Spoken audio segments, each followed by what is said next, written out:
میں نے کل ہلکا سا ذکر کیا تھا اس حوالے سے، مگر ڈیٹیل نہیں بتائی تھی. میں نے کہا تاریخ کے ایسے دورائے پہ کھڑے ہو کہ اس بار کھڈ اور کھائی سے بھی کہیں زیادہ خوفناک صورتحال ہے. میں نے جو کل اشارتاً کہا تھا کہ پہلے تو لندن سے نشے میں صبح کو اتحاد ہو جاتا تھا، رات کو نشے میں اتحاد ٹوٹ جاتا تھا، کراچی ایم کیو ایم کو پتہ بھی نہیں ہوتا تھا، اور جیو اور اے آر وائی کو نشے میں پریس ریلیز شام کو مل جاتی تھی کہ اتحاد پھر ہو گیا ہے. تو میں نے کہا اب تو نہیں ہے نا کوئی نشے میں تمہارے ساتھ.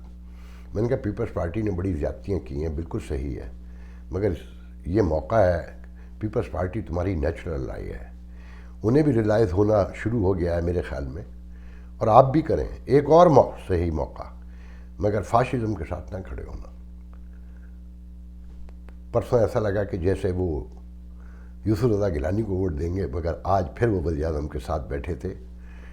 وہ حدیث نبوی ہے جو ولی خان نے سب سے پہلے دہرائی تھی آج سے کوئی 40 سال پہلے، کہ ضیاء الحق سے مذاکرات کے حوالے سے انہوں نے کہا تھا کہ رہائی کے بعد حیدرآباد جیل سے جو ان پہ سازش کیس بنا تھا جو بھٹو صاحب کے دور میں، تو انہوں نے کہا تھا کہ مومن کی فراست سے بعید ہے کہ وہ ایک سوراخ سے 2 بار ڈسا جائے، مگر یہ ایم کیو ایم کمال ہے، روز ڈسی جاتی ہے اور پھر یہ مظلوم بھی ہے.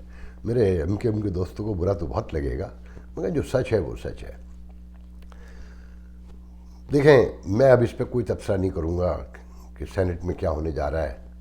بقول مفتہ منیر کے کہ اگر دھن میں لوگوں کو غائب نہ کیا گیا تو منظر کچھ اور ہوگا. مگر کچھ لوگ مجھے یہ بھی بتا رہے ہیں کل سے کہ آج اپوزیشن یہ چاہتی تھی پی ڈی ایم کہ تحریک عدم اعتماد الیکشن سے ایک دن پہلے پیش کر دی جائے کہ اگر یہ الیکشن ہار جائیں یوسف رضا گیلانی کے سامنے تو پرائم منسٹر اسمبلی نہ توڑ سکیں، کہ اگر تحریک عدم اعتماد موجود ہو تو اس کی موجودگی میں اسمبلی پرائم منسٹر نہیں توڑ سکتا. اور یہ آپ لوگ سن چکے ہیں کہ بڑے پیمانے پہ افواہیں پھیلی ہوئی ہیں کہ پرائم منسٹر شاید اسمبلی توڑ دیں. مجھے تو ایک عجیب سی جو سچویشن نظر آتی ہے کہ ایسا لگ رہا ہے کہ یا تو جمہوریت جا رہی ہے یا فاشزم جانے والا ہے. دعا تو یہ ہے کہ فاشزم جائے، جمہوریت بچے، مگر جو قرائن بتاتے ہیں وہ یہ نہیں بتاتے. ایگجوریشن، جھوٹ، مکاری، عیاری عروج پہ ہے. اور میں نے کل بھی کہا تھا، میں پھر کہہ رہا ہوں کہ یہ جو پی ٹی آئی ہے نا، اس کا جو نوجوان ورکر ہے، اور جو ورکر تو کوئی بھی نہیں ہے، کارکن بھی کوئی نہیں، حمایت ہے روایتی پارٹیوں کی نفرت میں. کاش ہماری سیاستدان، ہماری جو روایتی ٹریڈیشنل سیاستدان ہیں، ریلائز کریں، کوئی ایجنڈا پیش کریں، کچھ بتائیں کہ اگر یہ حکومت چلی بھی جاتی تو ان کے پاس کیا ہے، اور حکومت کے جانے سے کیا کیاس بڑھے گا یا کم ہوگا. میں تو آج بھی سمجھتا ہوں کہ اس حکومت کو موقع دیا جائے پورا وقت کرنے کا، مدت پوری کرنے کا، اس سارے جھوٹ، مکاری اور مہنگائی کے کفن کے باوجود. مگر یہ مانیں گے نہیں. نعرے لگانے دیں انہیں کہ ہم مہنگائی کم کر رہے ہیں، ہم نے اخراجات کم کر دیے ہیں، ہم سادہ زندگی گزار رہے ہیں. تو مجھے سادہ زندگی پہ ایک واقعہ یاد آ رہا ہے، وہ بھی سنتے چلیں. میرے ایک دوست ہوا کرتے تھے، اللہ انہیں جنصیب کرے، میرے اخبار میں کالم بھی لکھتے تھے، حسن شہزیب، نام لے کر بتا رہا ہوں. بے نظیر بھٹو کے بڑے قریبی دوست تھے اور آصف زرداری سے بھی بڑے تعلقات تھے. تو ایک دن واشنگٹن میں آئی تھیں بی بی، تو انہوں نے بتایا وہ شاپنگ کرنے گئی تھی بی بی ان کے ساتھ مختلف جگہوں پہ، بچوں کے کپڑے، بلاول اور آصفہ اور بختاور چھوٹی سے. تو انہوں نے باتیں میں بتایا کہ بی بی جب اقتدار میں نہیں ہوتی نا، چھوٹی گاڑیوں میں گھومتی ہے، ٹویٹا کرولا میں گھوم رہی تھی اور معمولی اسٹوروں میں جا کے سامان خرید رہی تھی بچوں کا. تو پھر اتفاق سے اسی وزٹ میں بی بی نیو یارک آ گئی، میرا انٹرویو طے ہوا. تو میں نے بی بی سے کہا، میں نے کہا بی بی ایک بات بتائیں. کہنے کیا؟ میں نے کہا اقتدار سے زیادہ دنیا میں بڑی کوئی دولت ہوتی ہے؟ کہنے نہیں. تو میں نے کہا اگر آپ لوگ سادہ زندگی گزاریں، اخراجات اپنے کم کریں، کرپشن نہ ہونے دیں اور کرپشن نہ کریں، تو آپ سمجھتی ہیں کہ جمہوریت میں بھی بادشاہت بن سکتی ہے کہ لوگ آپ کے بغیر دم نہیں مار سکتے، سانس نہ لیں. اگر آپ چھوٹے گھر میں ہوں، چھوٹی گاڑیوں میں ہوں، جیسے واشنگٹن میں آپ نے شاپنگ کی. تو اس پہ کہتی ہیں کہ آفاق صاحب، اقتدار کے تقاضے کچھ اور ہوتے ہیں، اس میں بہت سی چیزیں آپ کے اختیار میں نہیں ہوتی. آپ نہ بھی چاہیں تب بھی وہ ہوتا ہے جو آپ نہیں چاہ رہے ہوتے.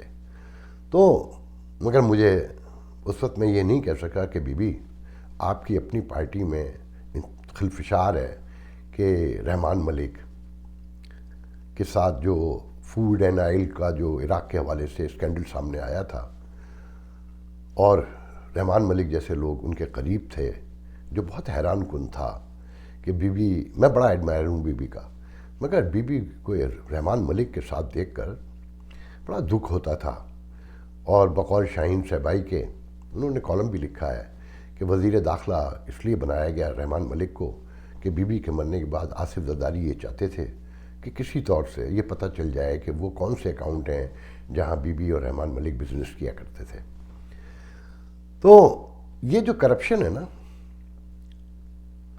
اس نے مسلم لیگ نون کو، پیپلز پارٹی کو، ایم کیو ایم کو برباد بھی کیا، اور ان کی نفرت میں یہ پی ٹی آئی نے جنم لیا. اور نفرت کی، مکاری کی، عیاری کی، بدعنوانی کی کوکھ سے کیا نکلنا تھا. میں نے کل بھی کہا تھا، آج پھر کہہ رہا ہوں کہ یہ جو پی ٹی آئی ہے نا، اس کا الٹیمیٹ رزلٹ ہے. یہ ان سے کمال آگے بے ایمانی کرتے ہیں اور جھوٹ بولتے ہیں. آج مجھے پی ٹی آئی کے امریکہ کے ایک پڑھے لکھے کارکن نے اتنا گندا میسیج کیا، جو مجھے لفافہ اور بدعنوان اور پتہ نہیں کیا کیا قرار دیا. تو میں نے 26 سال امریکہ میں براہ راست اخبار نکالا ہے. کوئی ایک بندہ آئے سامنے، کہنا بڑا آسان ہوتا ہے کہ بلیک میلر ہے، چور ہے، مگر کوئی ایک بندہ آئے کہ کبھی کسی نے مجھے پیسے دیے ہوں. خیر، میں اس طرف نہیں جاؤں گا. پاکستان کا مسئلہ یہ ہے کہ آپ لوگ سو رہے ہیں، آپ لوگ انالائز نہیں کر پاتے کہ سچ کیا ہے، جھوٹ کیا ہے. روزانہ کے معاملات کو غور سے نہیں دیکھتے. مہنگائی پر شور کرنا ایک الگ بات ہے، کرپشن پہ شور کرنا ایک الگ بات ہے، مگر اجتماعی شکل میں شور کرنا ایک بالکل الگ بات ہے. یہ سب کچھ آپ کی بے شعوری کی وجہ سے ہو رہا ہے، آپ کی دانش کی کمی کی وجہ سے ہو رہا ہے، اور آپ کے ایکٹیو نہ ہونے کی وجہ سے ہو رہا ہے. کہ لوگ اگر چپ پڑے رہیں اور جوتے کھانے کے لیے کے عادی ہو جائیں، اور بلکہ یہ کہیں کہ ذرا جلدی مارنے کے انتظامات کر دیے جائیں جوتے، تو پھر یہی ہوگا. تو آنے والے دن مجھے بہت ہی سنگین، خوفناک نظر آتے ہیں. ہر طرف ایک انتشار کا عالم ہے. ہاں، ابھی کچھ دیر پہلے شاہ محمود قریشی بھی ٹیلی ویژن پہ تھے کہ 70ویں سالگرہ منا رہے تھے چین سے دوستی کی. وہ سی پیک جسے پہلے پاز دیا، پھر کرپشن ڈھونڈنے لگے، پھر اکانومی سست ہو گئی چین کی بھی، تو سب کچھ لپیٹ دیا گیا. کہتے ہیں کہ ہم پرعزم ہیں کہ سی پیک کے معاہدوں کو اور ان کے منصوبوں کو مکمل کریں. آپ نے سکھر سے کراچی تک ہائی وے تک نہیں بننے دیا، 2.25 سال ہونے کو آ رہے ہیں. اور وہاں جو عالم ہے اس روڈ کا، جو نیشنل ہائی وے جو شہرگ پاکستان ہے، اگر لوگ دیکھیں تو چیخ اٹھیں کہ یہ آج کی سویلائز بستی میں ہاؤ کم. مگر سب کچھ ایسا ہی ہے. یہ شاہ محمود قریشی جیسے لوگ جو ہر حکومت میں آ جاتے ہیں، میں نے کہا نا کہ کرپشن اور نظریہ ایک ساتھ نہیں چل سکتا. مگر پاکستان میں اس وقت سب کچھ ایسا ہی ہے کہ کرپشن بھی دبا کے ہے، اور ہر پارٹی کا نظریہ بھی ہے کہ وہ سچے ہیں. تو دیکھیں، آنے والا دن، کل کا دن بہت تاریخی ہے. میں چلتے ہوئے آپ کو ایک اہم واقعہ سنانا چاہتا ہوں تاریخ سے کہ ساؤتھ ایشیا ہے کیا، وہاں کی عوامی سیاست ہے کیا. کہا جاتا ہے کہ گاندھی کے ایک سیکورٹی گارڈ کے حوالے سے یہ مشہور ہے کہ ہمیں باپو کو غریب دکھانے کے لیے بہت خرچہ کرنا پڑتا ہے. باپو کو ریل میں سوار کرنے کے لیے ساری ریل کی سیکورٹی چیک کرنا ہوتی ہے، پورے راستے ریل کو سیکورٹی دینا پڑتی ہے، راستہ بھر سیکورٹی چیک ہوتی رہتی ہے پورے علاقے کی. سیکورٹی اہلکاروں کو غریب دیہاتیوں کے روپ میں ڈبے میں سوار کیا جاتا ہے. ان کو پھٹے پرانے کپڑے دھو کر پہنائے جاتے ہیں. 2-4 ننگ دھڑنگ بچے بھی جامہ تلاشی کے بعد ٹرین میں سوار کیے جاتے ہیں. مسافروں کی پوٹلیوں میں فرسٹ ایڈ کا سامان بھی رکھا جاتا ہے. راستے کے تمام اسٹیشنوں پر بغیر وردی پولیس یا فوج کے جوان تعینات کیے جاتے ہیں جو خفیہ اداروں کے جوانوں کے سوا کسی کو ٹرین میں سوار نہیں ہونے دیتے۔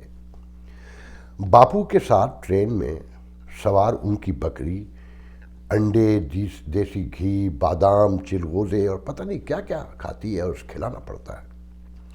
باپو قمیض نہیں پہنتے، اس لیے انہیں سردی سے بچانے کے لیے کوئلوں کی ایک دہکتی ہوئی انگیٹھی بھی ساتھ رکھنا پڑتی ہے۔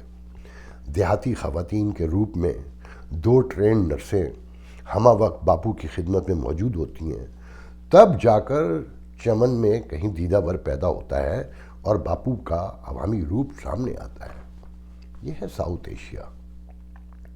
اسے موازنہ کریں ویسٹرن ورلڈ کے سویلائزڈ مہذب بستیوں کے لیڈروں سے۔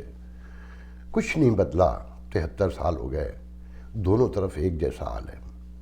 کشمیر میں انسانی حقوق ہمیں یاد آتے ہیں، ہندوستان کے مسلمانوں کی بہت تکلیف ہے، مگر بلوچستان میں روتی بہنوں، ماؤں، بچوں کا احساس بھی نہیں ہے۔ یہ ہے آج کا پاکستان۔ دعا کریں کہ ہمیں شرم بھی آئے اور شعور بھی آئے۔ اللہ حافظ۔